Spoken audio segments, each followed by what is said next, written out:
যেখানে মসজিদ পরিপূর্ণ হওয়ার কথা সেখানে আজকের সমাজ বাজারকে পরিপূর্ণ করে তুলছে।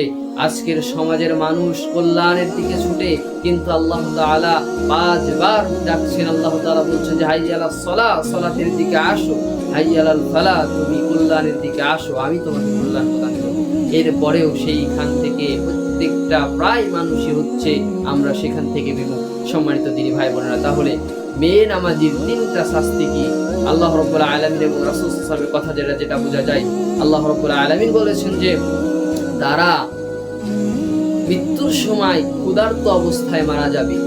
বেনামাজির প্রথম ধাপ হচ্ছে তারা ক্ষুধার্ত অবস্থায় মারা যাবে। 2 নম্বরে বলেছেন যে যারা লাঞ্ছনা অপমান হয়ে তারা মারা যাবে। আজকের বর্তমান সময়ে কত মানুষ নিজের মাথাকে উঁচু করে সমাজে চলছে, কিন্তু বেনামাজি হয়ে যদি সে ব্যক্তি মারা যায় তাহলে সে অপমানিত হয়ে লাঞ্ছিত হয়ে সে দুনিয়া থেকে বিদায় নিবে।